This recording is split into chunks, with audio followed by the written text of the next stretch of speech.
नमस्कार, मैं राजेश।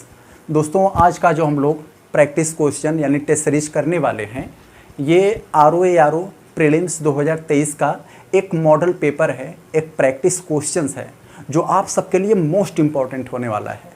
साथियों, आज का जो हमारा प्रैक्टिस है दृष्टि IAS का एक मॉडल पेपर है और इस मॉडल पेपर में ऐसे क्वेश्चंस को रखा गया है जो ROARO, पेट, यूपी पुलिस, ऐसे जितने भी यूपी से रिलेटेड एग्ज़ाम हुए हैं, इस एग्ज़ाम में हिस्ट्री से जितने भी क्वेश्चन कई बार पूछे गए हैं, उन क्वेश्चन को इसमें रखा गया है। अगर आप लोग ऐसे क्वेश्चन को एनालिसिस करोगे एक बार, तो आने वाला आपका जितने भी एग्ज़ाम है, विशेष करके ROARO, उसके बाद पेट, यूपी पुलिस, ऐसे जितने भी एग्ज़ाम हैं, उसमें देखो कि बहुत सारे क्वेश्चन आपको इसी मॉडल पेपर में, इसी प्रैक्टिस सेट से मिल जाएंगे। क्योंकि देखते हैं साथियों, हिस्ट्री हमारे कोई भी एग्ज़ाम हो, उसमें बहुत ही बड़ा मार्जिन रखने वाला एक सब्जेक्ट है हिस्ट्री, क्योंकि एक फैक्चुअल सब्जेक्ट है। इसमें बहुत सारे फैक्ट पूछे जाते हैं। हाँ, कौन सी घटना हुई, वो घटना कहाँ हुई, कैसे हुई, कब हुई, कितना हुई, वो जो हुई तो उसका प्रभाव कितना पड़ा, ऐसे करके हिस्ट्री के क्वेश्चंस आते हैं। तो इसमें जो भी क्वेश्चन रखे गए हैं, तीनों से संबंधित है हिस्ट्री का, एंशिएंट, मेडिवल और मॉडर्न। और मॉडर्न के साथ साथ राष्ट्रीय आंदोलन से जितने क्वेश्चंस हैं जो हमारे लिए बहुत ही इंपॉर्टेंट होते हैं, तो ऐसे क्वेश्चन को पूरा अच्छे से इसमें समेटा गया है। तो आप लोग इस वीडियो का ये जो जितने भी क्वेश्चंस हैं, इसका एक बार एनालिसिस, एक बार इसका मंथन जरूर करिएगा और वीडियो को अंत तक जरूर देखिएगा। इससे देखेंगे आपको आने वाले जो भी एग्ज़ाम हैं उसमें आपको इसको एक सकारात्मक नज़र आएगा, इससे क्वेश्चंस को उसमें। तो चलिए हम लोग शुरू करते हैं। और शुरू करने से मेरे भाई एक चीज़ आपसे मैं विनती करता हूँ, निहोरा करता हूँ कि आप लोग को अगर वीडियो ज़रा सा भी अच्छा लगे तो इस वीडियो को लाइक करिए और चैनल को सब्सक्राइब ज़रूर करिए मेरे भाई, अगर आप लोग चैनल पे नए हैं तो। क्योंकि मेरे भाई, आपको एक लाइक, एक सब्सक्राइब कर देने से आपका कुछ जाएगा नहीं, आपका कुछ बिगड़ेगा नहीं मेरे भाई। आप लोग बहुत से सारे चैनल को सब्सक्राइब किए होंगे, बहुत से कॉमेडी वीडियो, चुटकुले वीडियो, नाच गाने, ऐसे तमाम तरह के, तो आप लोग एक मेरा भी कर लेंगे तो उससे आपका कुछ जाएगा नहीं। तो साथियों, यही आपसे एक है कि आप लोग सपोर्ट ज़रूर करिए, वीडियो को अपने दोस्तों के साथ शेयर ज़रूर करिएगा। तो चलते हैं हम लोग, आज का ये जो प्रैक्टिस सेट है, प्रैक्टिस क्वेश्चन मॉडल पेपर है, इसको हम लोग स्टार्ट करते हैं। तो चलते हैं साथियों, हम लोग अपना पहला क्वेश्चन देखते हैं क्या कह रहा है इसमें। बहुत इंपॉर्टेंट क्वेश्चन है मेरे भाई, ध्यान से समझिएगा। कह रहा है कि भारत में पशुपालन एवं कृषि के प्राचीनतम साक्ष्य प्राप्त हुए हैं, कहाँ से प्राप्त हुए हैं, ये पूछ रहा है। तो मेरे भाई, पशुपालन एवं कृषि का जो सबसे पुराना साक्ष्य प्राप्त हुआ है वो मेहरगढ़ से प्राप्त हुआ है। ये मेहरगढ़ कहाँ है मेरे भाई? तो इस समय जो पाकिस्तान है, पाकिस्तान में ये मेहरगढ़ है। तो पहले पाकिस्तान भी भारत का हिस्सा था, तो इसलिए यह पूछ रहा है भारत में पशुपालन के जो प्राचीनतम साक्ष्य, पशुपालन और कृषि का ये जो प्राचीनतम साक्ष्य प्राप्त हुए हैं, तो मेहरगढ़ से प्राप्त हुआ है, याद रखिएगा आप लोग।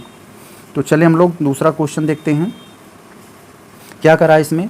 राख का टीला निम्नलिखित किस नौपाषाणिक स्थल से संबंधित है?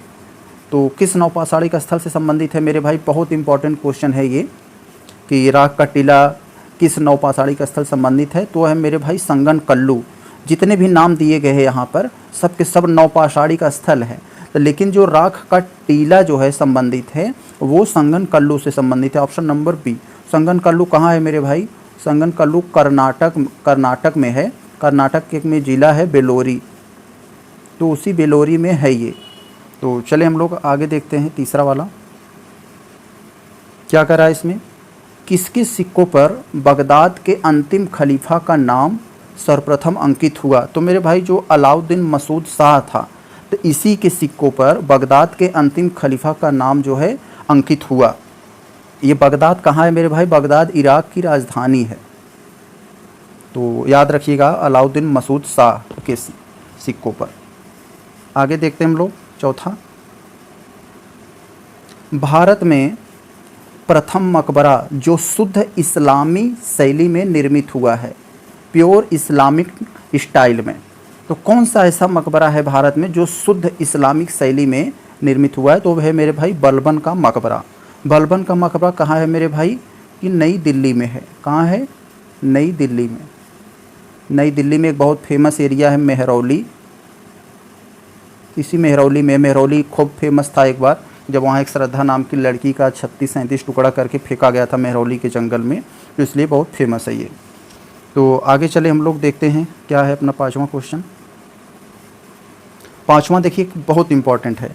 अध्यात्म ज्ञान के विषय में नचिकेता और यम का संवाद किस उपनिषद में प्राप्त होता है? तो हमें पता है मेरे भाई, नचिकेता और यम का एक संवाद होता है। जैसे नचिकेता एक छोटा सा लड़का होता है, वो यम से बहुत जन्म और मृत्यु के बारे में बहुत से सवाल पूछता है और उनको ज्ञान प्राप्त करता है। तो नचिकेता और यम का जो एक तरह से डायलॉग है वो कहाँ से प्राप्त होता है? तो वो कठोपनिषद से प्राप्त होता है, कठोपनिषद से, ऑप्शन नंबर सी। तो याद रखिएगा आप लोग। आगे देखें हम लोग 6वां। 14वीं सदी ईसा पूर्व का एक अभिलेख जिसमें वैदिक देवताओं का वर्णन है, कहाँ से प्राप्त हुआ है? तो हमें पता है मेरे भाई वैदिक देवता क्या होते हैं। जैसे इस समय हमारे देवता कृष्ण भगवान, शंकर भगवान, प्रभु श्री रामचंद्र, पार्वती माता, ऐसे जो हमारे इस समय के देवता हैं। तो वैदिक काल में जो देवता होते हैं जैसे इंद्र, अग्नि, पृथ्वी, वर्षा, ऐसे जो इस तरह के देवता को मतलब वैदिक काल में इन सभी को देवता माना जाता था। तो यही पूछ रहा है कि किस 14वीं सदी के ईसा पूर्व का कौन सा एक अभिलेख है जिसमें वैदिक देवताओं का वर्णन प्राप्त होता है? तो है मेरे भाई इसमें क्या है, एक बाटना से कि बोगजकोई से, एक बेबीलोन से कि बिटूसोन से, ये बताइए 6वां में, बहुत इंपॉर्टेंट है। तो प्राप्त होता है मेरे भाई बोगजकोई से, ये बोगजकोई अभिलेख से ये प्राप्त होता है कि वैदिक देवताओं का वर्णन। ये बोगजकोई कहाँ है मेरे भाई? ये मध्य एशिया में है। कहाँ? मध्य एशिया में। मध्य एशिया में एक जो टर्की है वही टर्की के पास। तो चले हम लोग आगे देखते हैं। 7वां क्या है?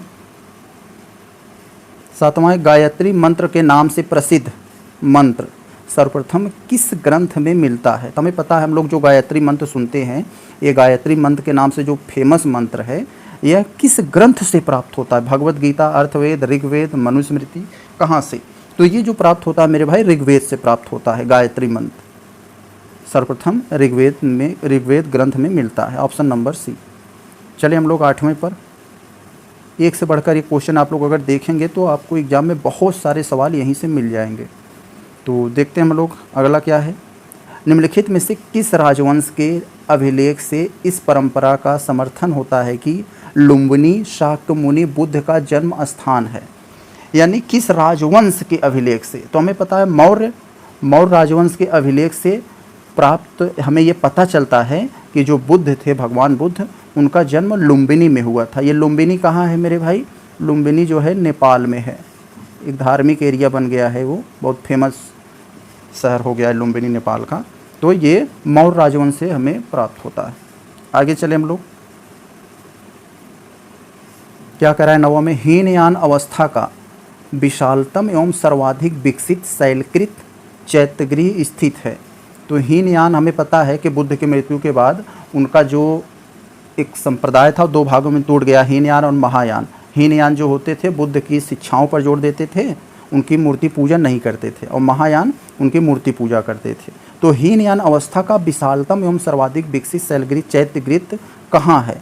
पीतलखोरा, जुन्नार, कारले, बेड़सा, कहाँ पर? तो वो है कारले में, ऑप्शन नंबर सी। तो बहुत इंपॉर्टेंट है आप सबके लिए ये। तो आगे चले हम लोग देखते हैं आगे क्या है 10वां में।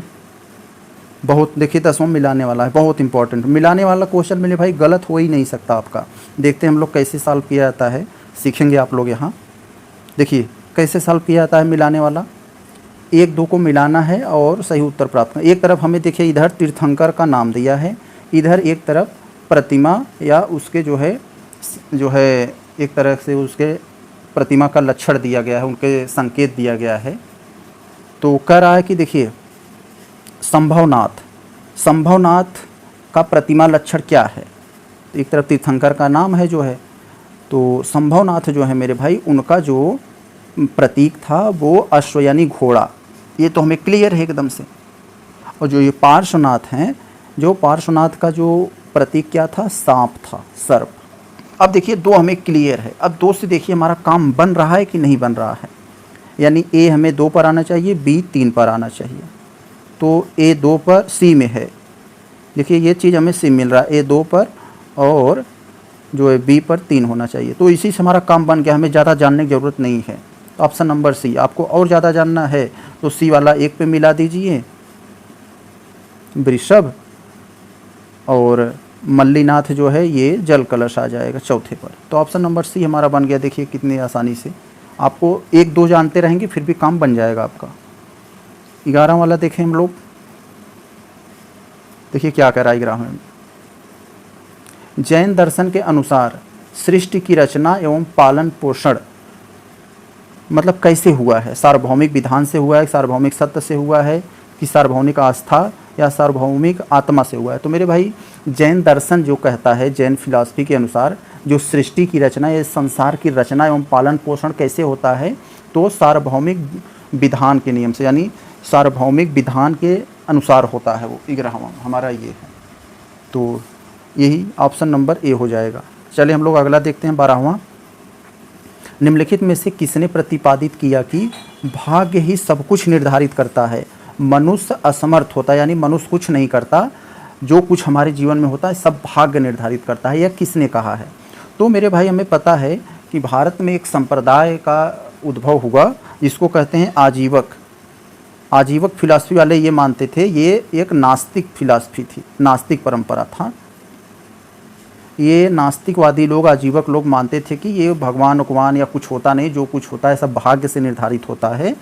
तो यही होता है, ये जो है एक भौतिकतावादी विचारधारा के थे। तो ऑप्शन नंबर सी हो जाएगा। इनका मानना था कि मनुष्य सब कुछ भाग्य से निर्धारित होता है। 13 वाला देख लें हम लोग। आप लोग वीडियो को अंत तक देखिएगा, छोड़ के भागेंगे तो इसका आपको नुकसान भरना पड़ेगा एग्जाम में। 13 वाला देखें हम लोग। अलाउद्दीन के दक्षिणी अभियान धन प्राप्ति अभियान थे। तो मेरे भाई ये तो गलत है, एक कथन दिया है, दूसरा कारण। कथन तो हमारा गलत है। कहाँ? अलाउद्दीन जो दक्षिण भारत में अपना अभियान किया था वो पैसा के या धन दौलत के लिए नहीं किया था, वो अपने राज्य का विस्तार करना चाहता था। इसलिए यह कथन हमारा गलत हो गया। 13वां ए कथन गलत हो गया। कारण देखें, वह दक्षिण राज्यों को कब्जे में करना चाहता था, ये बात सही है, तो कारण सही है। तो हमारा कौन सा उत्तर हो जाएगा कि डी वाला। ए गलत है और आर सही है, ऑप्शन नंबर डी। बहुत ही बढ़िया क्वेश्चन था ये, जो आपको देखने में बड़ा लगते हैं वो क्वेश्चन बहुत सरल होते हैं, केवल आपको भड़काने के लिए एग्जामिनर ऐसा क्वेश्चन बनाता है। दिल्ली सल्तनत का सर्वाधिक विद्वान शासक जो खगोल शास्त्र यानी एस्ट्रोनॉमी, गणित और आयुर्विज्ञान यानी मेडिकल साइंस सहित अनेक विद्याओं में माहिर था, कौन सा ऐसा दिल्ली सल्तनत शासक था जो इतना ज्ञानी था? एस्ट्रोनॉमी था, मेडिकल साइंस के बारे में जानता था, गणित के बारे में जानता था। तो है मेरे भाई MBT, शायद MBA किया रहा होगा या इस टाइप का इसका नाम है, ट्रिक याद रखने के लिए। MBT मोहम्मद बिन तुगलक था ऐसा इतना ज्ञानी। तो आगे देखें हम लोग। आगे क्या है? 1857 के विद्रोह के बाद ब्रिटिश सरकार ने सिपाहियों का किन प्रांतों से चयन किया? हमें पता था मेरे भाई 1857 का जब विद्रोह हुआ तो अंग्रेज़ों को लगा कि अब हमें भारतीय सैनिकों की संख्या कम करके यूरोपीय सैनिकों की संख्या बढ़ाना होगा।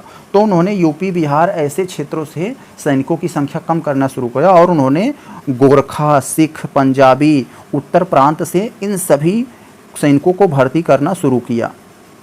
तो ये हो जाएगा हमारा ऑप्शन नंबर सी।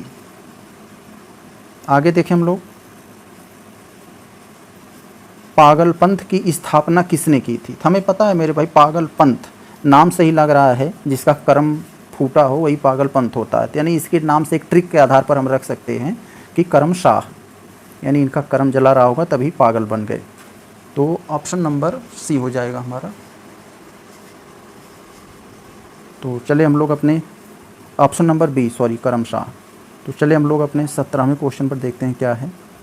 ये भी देखिए मिलाने वाला है, बहुत बढ़िया क्वेश्चन। देखिए कैसे होता है। देखिए क्या है यहाँ पर, क्या कर रहा है इसमें, सूची 1 और 2 को सुमेलित करना है और बताना है। एक तरफ देखिए स्थान का नाम दिया है हमें और दूसरी तरफ उसके स्मारक का नाम दिया गया, वो मैच कराना है हमें। अब देखिए हमें एक चीज़ पता है, यहाँ जो क्लियर है उसी को पहले आप लगाया करिए तो आपका क्लियर हो जाएगा। श्रावस्ती जो है वो, श्रावस्ती में सहेत महेत स्मारक है, स्तूप है एक। सहेत महेत एक तरह का स्तूप है। श्रावस्ती में क्या है, सहित महल, स से दोनों नाम है, स से श्रावस्ती, स से सहित महल। ये हो गया। अब देखिए एक से हमारा कम बन रहा है, डी 4 पे होना चाहिए, तो डी ए में भी है और सी में भी है, काम नहीं बन रहा है हमारा। लेकिन एक चीज़ हमें क्लियर हो गया कि न तो बी होगा और न ही डी होगा, ए और सी में से उत्तर होगा, क्योंकि हमें क्लियर है कि सहित महल श्रावस्ती में है, यानी डी 4 पे होना चाहिए, तो वो ए और सी में है। अब देखिए कहाँ पर हमारा ये है और हमारा ये जो है, अब हमारा और कहाँ से काम बनता है, ये वाला। तो इससे आगे और हम लोग अगर देखें तो जो ए है हमारा कौशाम्बी, वो घोषित राम मठ, कौशाम्बी में क्या है, घोषित राम मठ है। एक आप ये याद रखिएगा। तो ये देखिए ए 2 पे होना चाहिए हमारा, तो ए 2 पर सही है, यानी ऑप्शन नंबर सी होगा हमारा। तो क्या होगा, ऑप्शन नंबर सी। इस तरह से आप लोग कर सकते हैं। आपको पूरी जानकारी नहीं है फिर भी आप कर सकते हैं। तो ये बी वाला जो है 3 पे चला जाएगा, बी वाला 3 पे चला जाएगा, और जो एक बच्चा है हमारा सारनाथ, हो धमे के स्तूप चला जाएगा। इस तरीके से आप लोग मिला सकते हैं, क्योंकि मिलाने वाला क्वेश्चन गलत नहीं होगा इससे। 18 देखें, निम्नलिखित में से अशोक के किस अभिलेख में पारंपरिक अवसरों पर पशु बलि पर रोक लगाई गई? ऐसा लगता है कि यह पाबंदी पशुओं के वध पर रोक था। तो किस अभिलेख में? हमें पता है मेरे भाई, अशोक का जो अभिलेख था, अशोक के कुल 14 अभिलेख थे जो 8 अलग अलग स्थानों से प्राप्त हुए हैं। तो इसके जो 5वां अभिलेख है, स्तंभलेख, इसी में यह पाया गया था कि अशोक ने पशु बलि जो था उस प्रथा पर रोक लगाया था। तो ऑप्शन नंबर बी ये हो जाएगा। 19वां देखें हम लोग, बहुत इंपॉर्टेंट है क्वेश्चन सभी के सभी मेरे भाई। तो क्या है 19वां वाले में, निम्नलिखित में से कौन सा स्रोत मौर्य नगर के प्रशासन का विस्तृत विवरण प्रस्तुत करता है? मौर्य नगर के प्रशासन, हमें पता है मेरे भाई, मेगास्थनीज के इंडिका, मेगास्थनीज जो यूनान का एक राजदूत था जो भारत में आया था, उसने ही मेगास्थनीज ने इंडिका नाम का एक रचना लिखा था एक। तो इंडिका उन्होंने मेगास्थनीज ने लिखा था, एक चीज़ आप लोग ये जान गए। और इंडिका में ही यह था कि मौर्यों के प्रशासन का विस्तृत वर्णन किया गया है मेगास्थनीज के इंडिका में। तो चले हम लोग आगे देखते हैं। थोड़ा सा हम लोग जूम करते हैं, छोटा कर लेते हैं। अब देखिए क्या है, कौटिल्य के अर्थशास्त्र के अनुसार मौर्यकालीन न्याय व्यवस्था में निम्नलिखित न्यायालय अस्तित्व में थे। तो यही पता है मेरे भाई, जो कौटिल्य ने अपना अर्थशास्त्र लिखा है, तो कौटिल्य ने अपना अर्थशास्त्र जो लिखा है, तो कुछ लोग सोचेंगे अर्थशास्त्र क्या है? अर्थशास्त्र मेरे भाई ये एक पॉलिटिकल है, ये इकोनॉमिक्स से रिलेटेड नहीं है अर्थशास्त्र, इसमें पॉलिटिकल के बारे में लिखा गया है। ये अर्थशास्त्र जो है ये एक पॉलिटिकल मैटर है इसमें। तो ये कौटिल्य के अर्थशास्त्र के अनुसार मौर्यकालीन न्याय व्यवस्था में कौन सा न्यायालय अस्तित्व में थे? तो मेरे भाई एक था धर्मस्थलीय न्यायालय और एक कंकट शोधन न्यायालय, 2-3 यही दोनों थे। तो ऑप्शन नंबर हमारा डी हो जाएगा 4, यही थे जो है कौटिल्य के अर्थशास्त्र के अनुसार मौर्य काल में। 21 वाला हम लोग देखें, निम्नलिखित में से किस अभिलेख में चंद्रगुप्त और अशोक दोनों का उल्लेख किया गया है? किस अभिलेख में?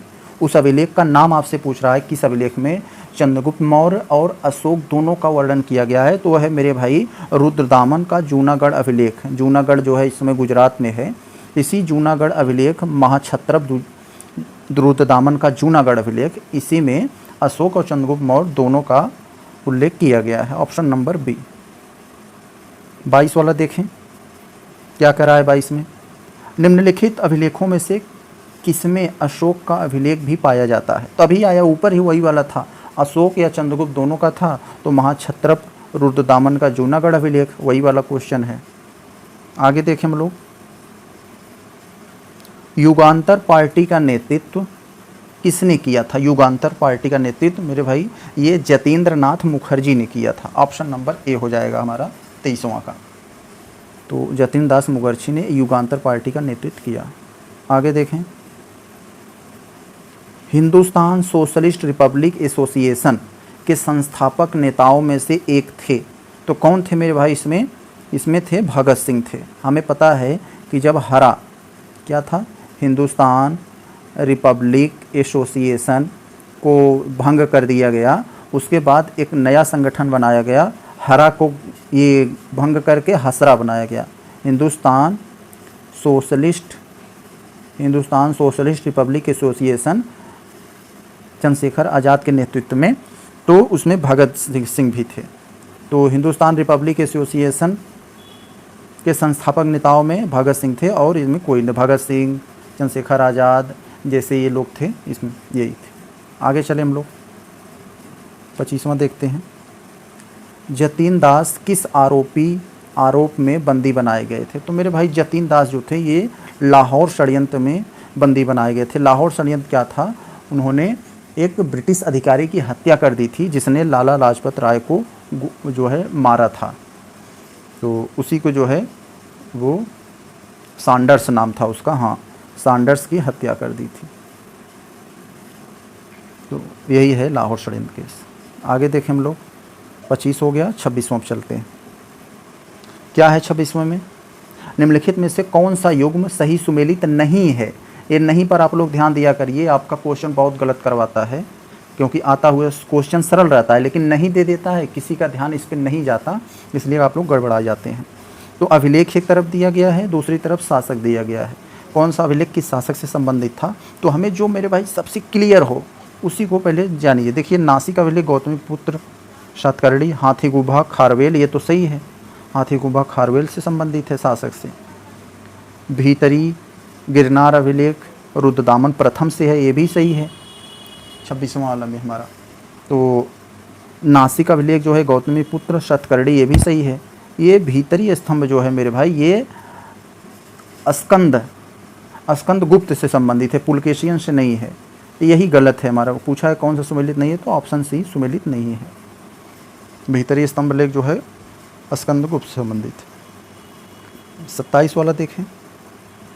निम्नलिखित में से किस गुप्त शासक ने हूणों पर विजय प्राप्त की थी? किस गुप्त शासक ने हूणों पर विजय प्राप्त की थी, ये बताना है 27वां में। चंद्रगुप्त द्वितीय, कुमारगुप्त प्रथम, स्कंदगुप्त या भानुगुप्त, किस में? 27वां में ये पूछ रहा है। तो मेरे भाई ये स्कंदगुप्त, अभी जो मैंने ऊपर बात किया, यही स्कंदगुप्त है जो हूणों पर विजय प्राप्त किए थे। आगे देखें हम लोग 28वां का। रजत किसके सिक्के जारी करने वाला प्रथम गुप्त? रजत सिक्के जारी करने वाला, यानी जो सिल्वर के सिक्के थे वो जारी करने वाला प्रथम गुप्त शासक कौन था? तो ये सभी गुप्त शासकों के नाम दिए गए हैं। पूछ रहा है कौन? चंद्रगुप्त प्रथम, समुद्रगुप्त, चंद्रगुप्त द्वितीय, कुमारगुप्त, ये पूछ रहा है हमसे। तो मेरे भाई चंद्रगुप्त द्वितीय, जिसे विक्रमादित्य के नाम से जाना जाता था, विक्रमादित्य, तो यही चंद्रगुप्त जो है, चंद्रगुप्त द्वितीय, प्रथम नहीं, चंद्रगुप्त द्वितीय को विक्रमादित्य के नाम जाना जाता था। यही जो है सबसे पहले जो है ये चांदी के सिक्के जारी किया था। आगे देखें हम लोग 29।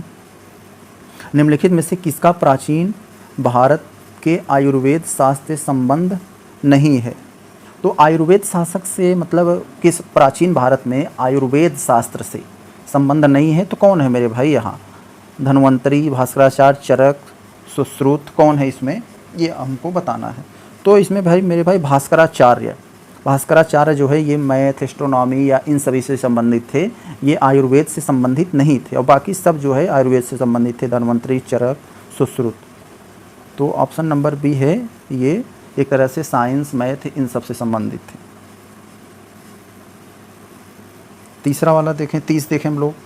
सूत्रक द्वारा लिखी गई प्राचीन भारतीय पुस्तक मृच्छकटिकम। एक चीज़ हमें यहाँ पता हो गया कि सूत्रक जो एक भारतीय पुस्तक लिखे थे उसका नाम मृच्छकटिकम था। एक तो आपको ये हो गया। यही पूछ रहा है इसका विषय क्या था मृच्छकटिकम का? तो इसमें क्या था? एक धनी व्यापारी और एक गणिका की पुत्री की प्रेम कथा।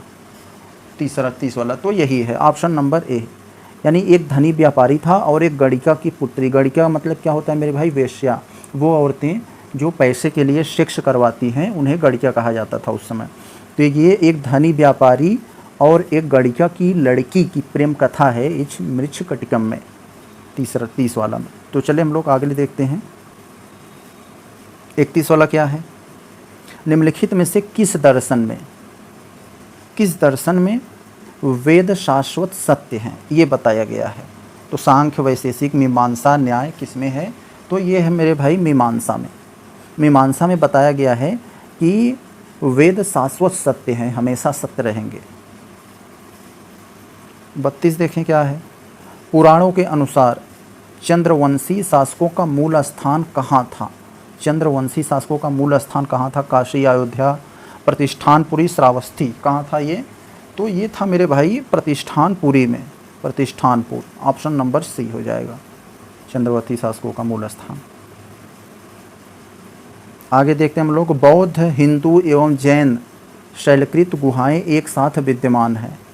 तो ये कहाँ है मेरे भाई? हमें पता है, हम सबको ये 33वां में बहुत सारा फेमस क्वेश्चन है इसमें। एलोरा, एलोरा की जो गुफा है उसमें जो शैलकृत गुहाएं बनी हुई हैं वो हिंदू, बौद्ध, जैन तीनों धर्मों से संबंधित है। या तो आपसे ऐसे पूछ सकता है कि वह कौन सी ऐसी शैलकृत है जिसमें बौद्ध, हिंदू, जैन तीनों से संबंधित है, तीनों धर्मों से, तो वो है एलोरा में है। आगे हम लोग चलते हैं, देखते हैं। 33 हो गया, 34 देख लेते हैं हम लोग। देखिए 34 में क्या कह रहा है।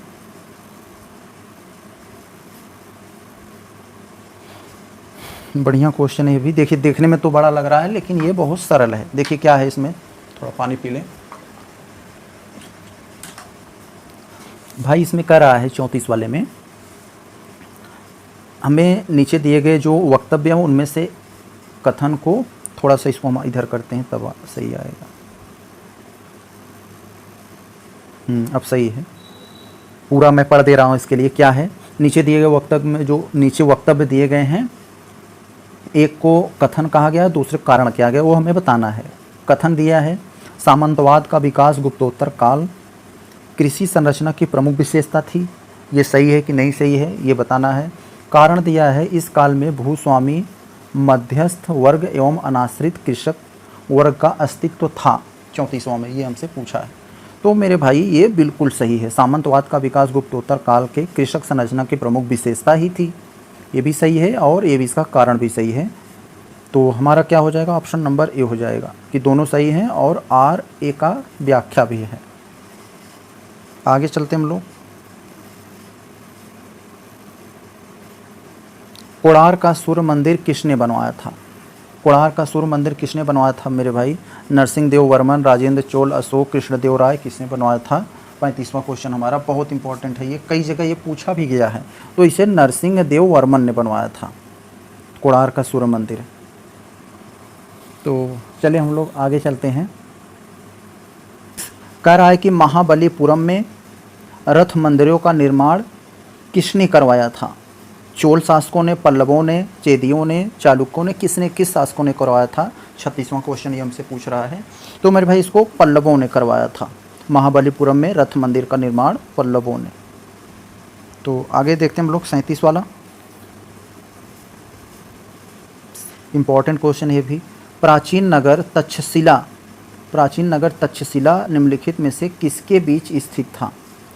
तो किन नदियों के बीच स्थित था ये दिया है। हमें पता है तक्षशिला प्राचीन समय में एक भारत में बहुत बड़ा, क्योंकि अब तक्षशिला चला गया है, जो है भारत का जब बंटवारा हुआ पाकिस्तान में चला गया, तो पहले पाकिस्तान भी भारत का हिस्सा था, तो भारत में तक्षशिला था। ये तक्षशिला पूरे विश्व में शिक्षा का बहुत बड़ा केंद्र था, बड़े बड़े विदेशों से लोग शिक्षा ग्रहण करने के लिए आते थे इस तक्षशिला में। तो ये पूछ रहा है तक्षशिला कहाँ स्थित है, किन नदियों के?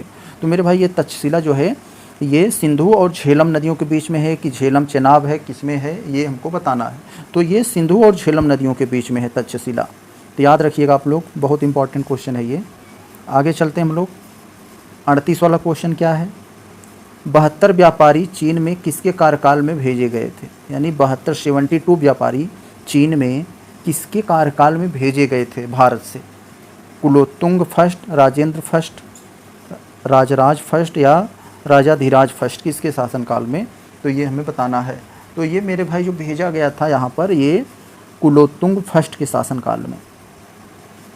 तो इसी के शासनकाल में 72 व्यापारी भेजे गए थे। आगे देखें हम लोग।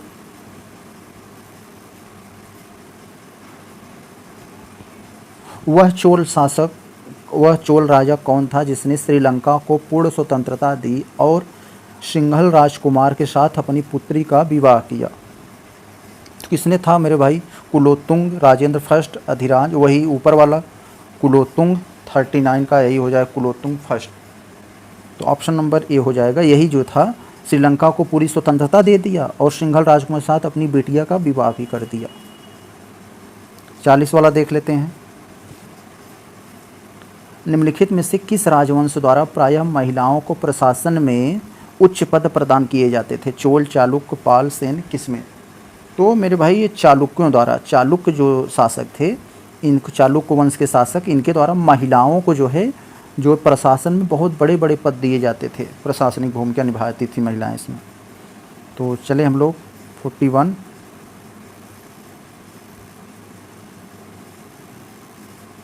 क्या है इसमें? थोड़ा सा, हाँ अब सही है। क्या है इसमें? हमें मिलाना है। एक तरफ ये दिया है, मतलब एक सूची 1 और तरफ सूची 2, इसको हमें मिलाना है। तिरुकुल, तुल्कापियम, शिल्पाधिकारम, मणिमेखले, ये सब हमें दिया है, इन सबको हमें मिलाना है। तो देखिए बहुत कैसे मिलाया जाता है ये, हमें एक चीज़ तो क्लियर है, यहाँ पर जो है हमारा तिरुकुल जो है मेरे भाई, तिरुकुल जो है वो दर्शन, तिरुकुल एक तरह का दर्शन है। आप ये 2 पर चला आएगा। और जो है मेरे भाई ये तोल्कापियम जो है ये एक तरह का व्याकरण है, ये 4।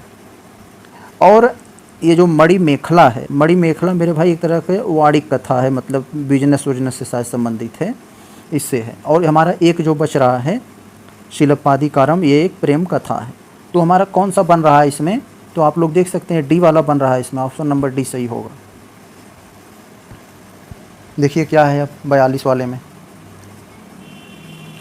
ईसा की प्रारंभिक शताब्दियों में भारत तथा रोम के बीच घनिष्ठ व्यापारिक संबंधों की सूचना किस पुरा स्थल की खुदाइयों से प्राप्त है? मदुरै, ताम्रलिप्ति, तोंडी, अरिका मेडू। किससे संबंधित है मेरे भाई? 42 ये संबंधित है अरिका मेडू से। आगे देखते हैं 43। निम्नलिखित में से कौन सी पुस्तक कालिदास द्वारा लिखी नहीं है? कालिदास द्वारा लिखित नहीं है, ये ध्यान रखिएगा, आपका गलत करवा देगा अगर आप लोग नहीं पे ध्यान नहीं दिए तो। मेघदूत, कुमार संभवनम, उत्तर रामचरितमानस, ऋतु संहार। कौन सा ऐसा इसमें है जिसे कालिदास ने नहीं लिखा था? तो इसमें है मेरे भाई उत्तर रामचरितमानस। उत्तर रामचरितमानस को कालिदास ने नहीं लिखा, बाकी मेघदूत, कुमार संभवनम, ऋतु संहार ये सब कालिदास ही लिखे हैं। तो ऑप्शन नंबर सी हो जाएगा। आगे हम लोग देखते हैं 44 क्या है। निम्नलिखित में से किस भारतीय गणितज्ञ ने दशमलव स्थानिक मान की खोज किया था? तो ये सभी को पता है मेरे भाई, भास्कर, वाहरमिहिर, ब्रह्मगुप्त, आर्यभट्ट। कौन है आप लोग जो कमेंट में बताइए पहले तो। ये मेरे भाई जो आप लोग कमेंट में बता दिए, अभी किसी कमेंट नहीं आया। जो भारतीय गणितज्ञ ने दशमलव स्थानिक मान की खोज किया था वो आर्यभट्ट थे, ऑप्शन नंबर डी। आगे देखते हैं 45 में। प्राचीन काल के महान विधि निर्माता थे। प्राचीन काल के महान विधि निर्माता कौन थे? अशोक, आर्यभट्ट, मनु, वात्स्यायन। कौन थे 45वां में? तो ये थे मेरे भाई मनु। मनु को इस समय जो राजनीति में भी एंट्री किए रहते हैं। प्राचीन काल में महान विधि निर्माता थे मनु। मनु को एक ब्राह्मणवाद का सपोर्टर माना जाता है इस समय। आगे देखें क्या है। सुवर्ण भूमि का वह कौन सा राजा था जिसने नालंदा में एक बौद्ध विहार की स्थापना की तथा उसके रख रखाव के लिए अपने दूत द्वारा पाल शासक देवपाल से 5 गांव दान में देने की प्रार्थना किया? तो ये कौन था मेरे भाई? बालपुत्र देव, ऑप्शन नंबर सी याद रखिएगा। चले हम लोग 47 पे। 47वां क्या है देखते हैं। गोविंद गढ़वाल की एक रानी कुमार देवी ने धर्मचक्र जिन बिहार कहाँ बनवाया था? तो रानी कुमार देवी ने धर्मचक्र जिन बिहार कहाँ बनवाया? बोधगया, राजगिरी, कुशीनगर, सारनाथ। 47वां में ये कहाँ बनवाया था मेरे भाई? ये बनवाया था सारनाथ में, ऑप्शन नंबर डी हो जाएगा। तो चले हम लोग 48 पे।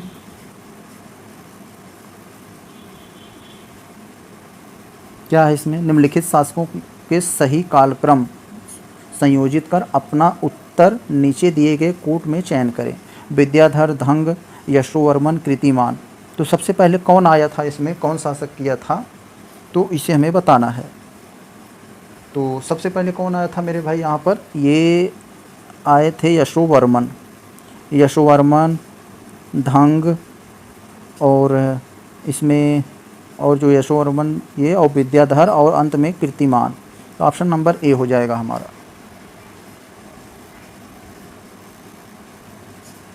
चलिए हम लोग अगला देखते हैं। निम्नलिखित में से कौन सा शासक गुर्जर प्रतिहार वंश से संबंधित नहीं है?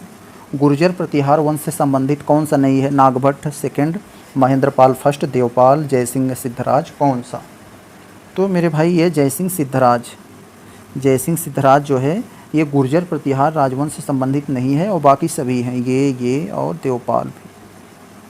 आगे देखते हैं हम लोग। भोजशाला मंदिर की अधिष्ठात्री देवी हैं। भोजशाला मंदिर की अधिष्ठात्री देवी कौन है?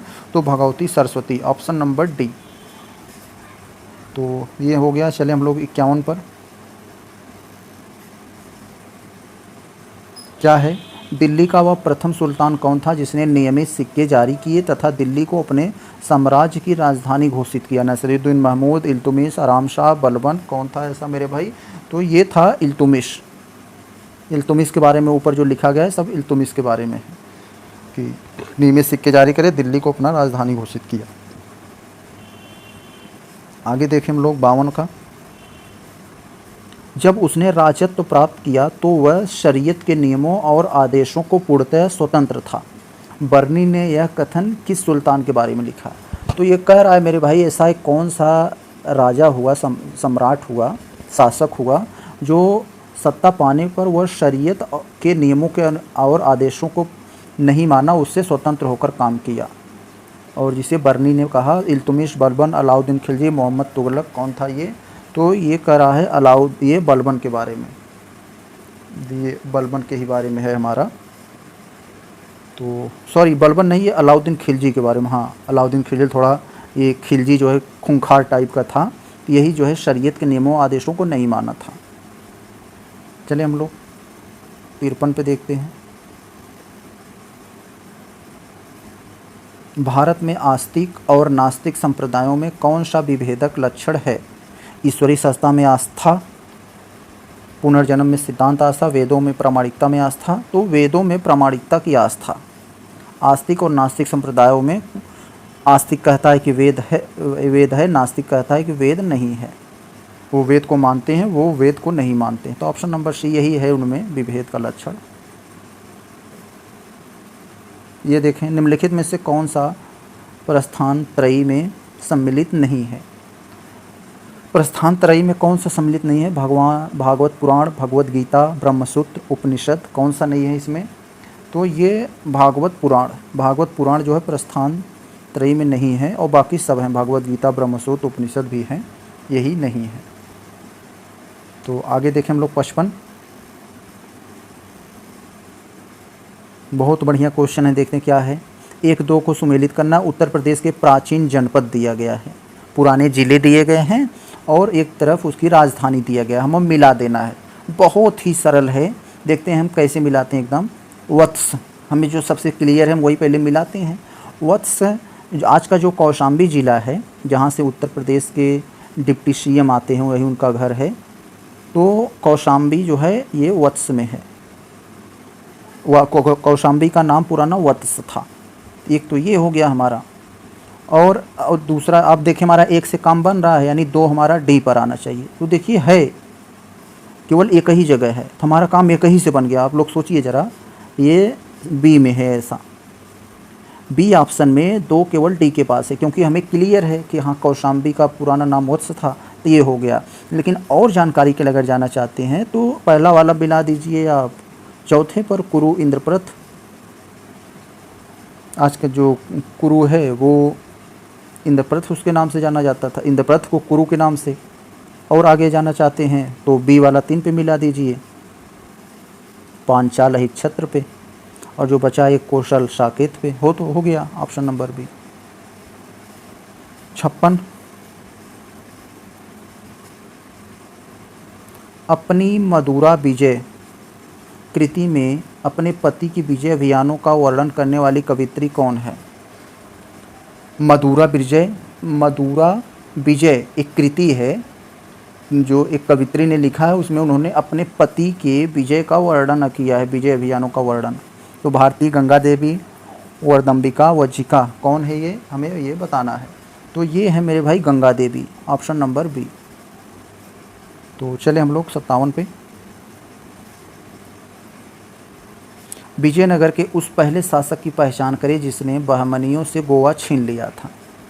विजयनगर का कौन सा शासक था जो बहमनियों से गोवा को छीन लिया? हरिहर फर्स्ट, हरिहर सेकंड, बुक्का फर्स्ट, देवराय सेकंड। किसने?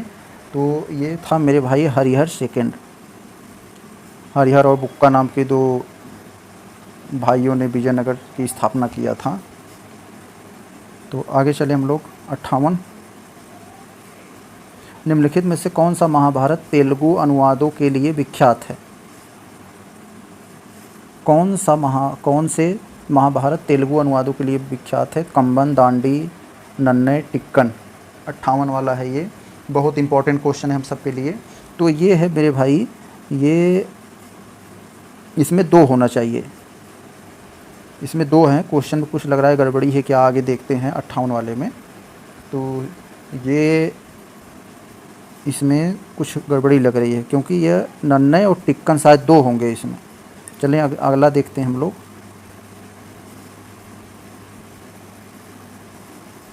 सही कहा मैंने, सी, वो नन्नय और टिक्कन ही था। ये देखो मल्टीपल ऑप्शन वाला था, तभी तो गड़बड़ी हो रहा था।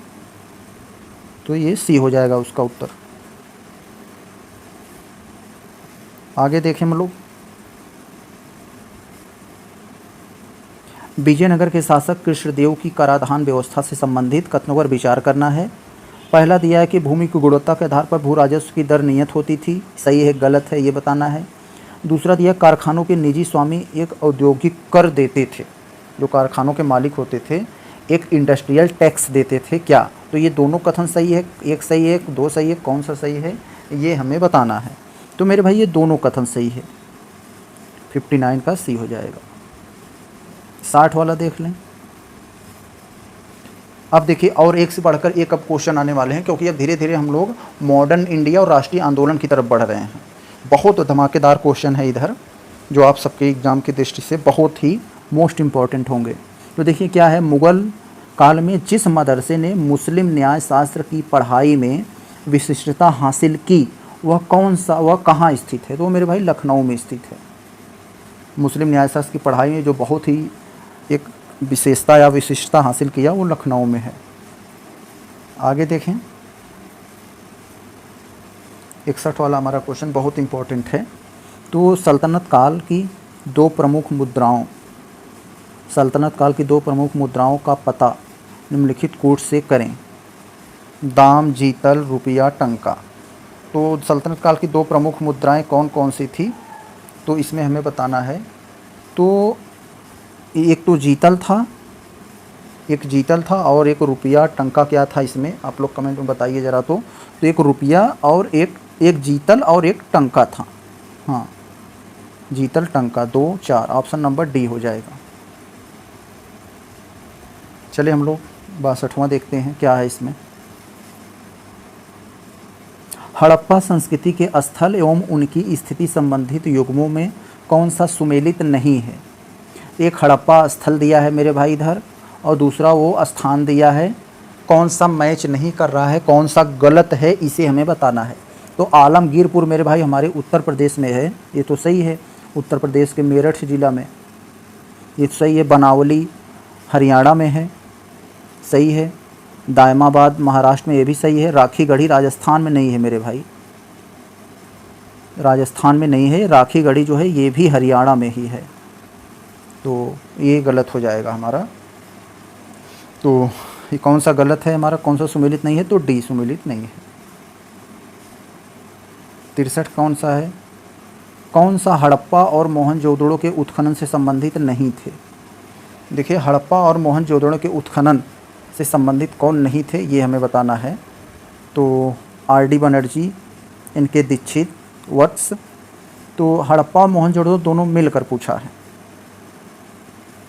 तो देखिए मोहनजोदड़ो का तो ये आर.डी. बनर्जी थे, और ये इसमें थे, ये 63 वाले में हमारा ये एन.के. दीक्षित भी थे इसमें, इनके सहयोगी के रूप में, और एम.के. वत्स ये इसमें हड़प्पा वाले में भी थे।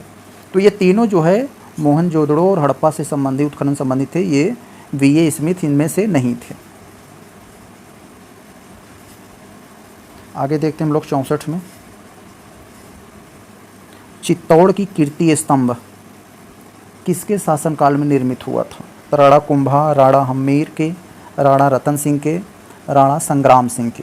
तो चित्तौड़ का कीर्ति स्तंभ किसके शासनकाल में निर्मित हुआ, ये हमें बताना है। तो ये हुआ था राणा कुंभा के शासनकाल में। आगे देखें हम लोग 65। निम्नलिखित युगों में से कौन सा सुमेलित नहीं है? तो ये हमें बताना है। तो पहला वाला नहीं है मेरे भाई, अजमेर कुव्वतुल इस्लाम मस्जिद जो है, ये 65 वाला जो अपना है, ये दिल्ली में है, अजमेर में नहीं है। और बाकी सही है, जौनपुर में अटाला मस्जिद है, मालवा में जहाज महल है, गुलबर्गा में जामा मस्जिद है। तो ये गलत है, अजमेर में नहीं, कुव्वतुल इस्लाम मस्जिद दिल्ली में। 66। नई फारसी काव्य शैली सबक ए हिंदी अथवा हिंदुस्तानी शैली की जन्मदाता कौन थे? यानी हिंदुस्तानी शैली के जन्मदाता कौन थे? तो अमीर खुसरो थे। Option number D.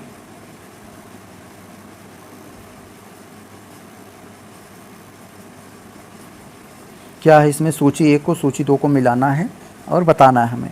तो देखिए जो हमें सबसे ज़्यादा क्लियर हो उसी को पहले हम मिला लें। तो मिनहाज उस सिराज तबकात ए नासिरी,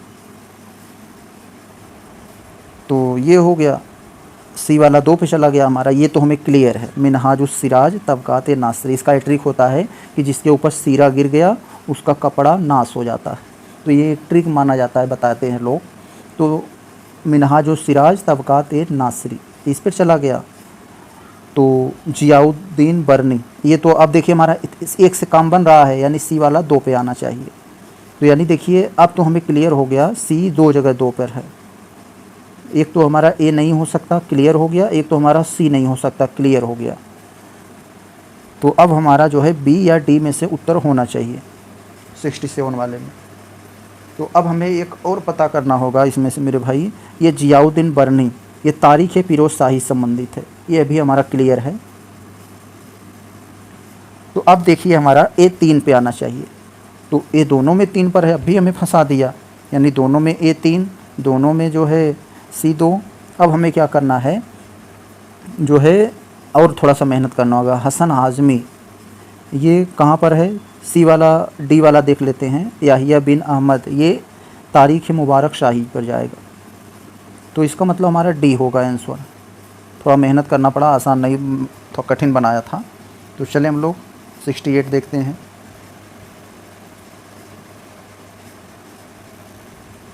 क्या है इसमें?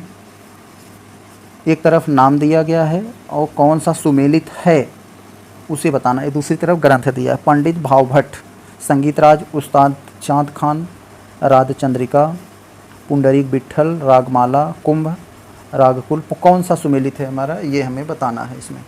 तो मेरे भाई ये पुंडरीक विट्ठल रागमाला लिखे थे, यही संबंधित है, ऑप्शन नंबर सी। तो चले हम लोग 69 पर। निम्नलिखित में से कौन सा युग्म सुमेलित नहीं है? कौन सा नहीं है? बहादुर शाह ये गुजरात, चांद बीबी अवध, रजिया सुल्तान दिल्ली, बाज बहादुर मालवा। कौन सा इसमें गलत दिया है ये हमें बताना है 69 वाले में। तो ये मेरे भाई चांद बीबी अवध, 69 का कौन सा हो जाएगा हमारा? 69 बी, चांद बीबी अवध, यही संबंधित है, यही हमारा सही है, और बाकी सब गलत है। बहादुर शाह ये तो दिल्ली से थे, रजिया सुल्तान ये गलत, ये भी गलत दे दिया, बाज बहादुर ये भी गलत। तो चांद बीबी हमारा सही है। अब देखिए क्या है 70 वाले में, कौन सा सुमेलित है? तो कौन सा सुमेलित है मेरे भाई? काकती, देवगिरी, होयसल, द्वार समुद्र, यादव, वारंगल, पांड्य, मदुरा किससे संबंधित है, कौन सा हमारा सही सुमेलित है, ये हमें बताना है। तो देखिए जो यादव वाला होता है ये तो देवगिरी पे होना चाहिए था, ये तो गलत हो गया हमारा, यानी अब काकती वाला भी गलत हो गया, काकती पे गलत आ गया तो ये भी अब गलत हो गया, यानी अब दो गलत हो गए। तो कौन, होयसल, पांड्य, तो इसी दोनों में से कोई होना चाहिए हमारा, तो ये होयसल सही है। इसमें होयसल जो है द्वार समुद्र से संबंधित। ने क्वेश्चन नंबर 71 पर देखिए क्या कह रहा है कि निम्नलिखित में से किस स्मारक में वह गुंबद है जो संसार के विशालतम गुंबदों में से एक है। कौन सा ऐसा गुंबद है जो संसार के सबसे बड़े बड़े गुंबदों में से उसका भी नाम होता है। तो मेरे भाई गोल गुंबद बीजापुर, गोल गुंबद बीजापुर, बीजापुर कहाँ है, कर्नाटक में है। तो ये बहुत ही बड़ा जो है ये गुंबद है जो विश्व के बड़े बड़े गुंबदों में शामिल है। आगे देखें हम लोग, गुजरी महल, गुजरी महल किसने बनवाया था ये बताना है। सूरज सेन, मान सिंह, तेजकरण, अकबर। 72 में ये इनसे पूछ रहा है कि गुजरी महल किसने बनवाया था। तो मेरे भाई ऑप्शन नंबर ये हो जाएगा मान सिंह, मान सिंह ऑप्शन नंबर बी, यही जो है गुजरी महल बनवाए थे। आगे देखते हैं हम लोग 73 वाले में, मिलाने वाला है ये, क्या है देखते हैं। एक तरफ हमें जो है तमाम संतों के नाम दिए गए हैं, दूसरी तरफ उनकी जो है सिद्धांत दिए गए हैं, इसके बारे में बताना है। तो एक चीज़ हमें यहाँ क्लियर है कि रामानुज जो है ये विशिष्टा दैत से संबंधित है। एक तो ये हमारा सही हो गया, और दूसरा हमारा जो सबसे ज़्यादा क्लियर है ए, वल्लभाचार्य जो है पुष्टि मार्ग से है। अब हमारा देखिए क्या होता है, और ए हमारा जो है 2 पर आना चाहिए, बी जो है हमारा 3 पे आना चाहिए। ए 2 पर, बी 3 पर, यानी ऑप्शन नंबर 3 हो जाएगा इसका, ऑप्शन सी हो जाएगा, ऑप्शन सी हो जाएगा हमारा। ऑप्शन सी में ही 2 जो है 1 नंबर पर है, 3 जो है बी नंबर पर है। और आगे और अगर देखना चाहें तो सी वाला 1 पे चला जाएगा, मध्वाचार्य द्वैतवाद से और ये शंकर अद्वैत से। तो ऑप्शन नंबर सी। इस तरीके से हम लोग इसको सॉल्व करते हैं तो हम लोग को न आता हुआ भी क्वेश्चन सही हो जाता है। देखिए क्या है 74 वाले में कि बीजक संत दादू दयाल के उपदेशों का एक संकलन है। मेरे भाई पहले ही गलत है, बीजक जो है वो किसका है आप लोग को पता होगा, ये कबीरदास का एक संग्रह है, ये गलत है। पुष्टि मार्ग के दर्शन को मध्वाचार्य ने प्रतिपादित किया था, तो ये भी गलत है मेरे भाई। पुष्टि मार्ग को दर्शन को मध्वाचार्य ने प्रतिपादित नहीं किया था, ये बल्कि जो है वल्लभाचार्य ने किया था, तो ये भी गलत हो गया। तो ऑप्शन नंबर हमारा हो जाएगा डी, न तो ए, न तो 1 न तो 2। आगे देखते हैं हम लोग 75 में, देखिए क्या है। अब देखिए 75 में हमारा यहाँ से शुरू हो जाता है अब मॉडर्न हिस्ट्री शुरू हो जाता है। यानी अब मॉडर्न हिस्ट्री यानी आधुनिक इतिहास और राष्ट्रीय आंदोलन, मॉडर्न हिस्ट्री और एक राष्ट्रीय आंदोलन यहाँ से स्टार्ट होता है। तो आप सबको मेरे भाई अगले वीडियो में हम लोग बताएंगे पूरा डिटेल से अच्छे से। अभी तक हम लोग जो है प्राचीन इतिहास और मध्यकालीन इतिहास को देखा, अब यहाँ से हमारा मॉडर्न हिस्ट्री और राष्ट्रीय आंदोलन ये यहाँ से स्टार्ट हो रहा है। तो इसको हम अगले वीडियो में देखेंगे पार्ट 2 में। तो चलिए आप लोग जो है, आपको वीडियो लंबा हो जाएगा तो आपको देखने में प्रॉब्लम होगी, हमें बना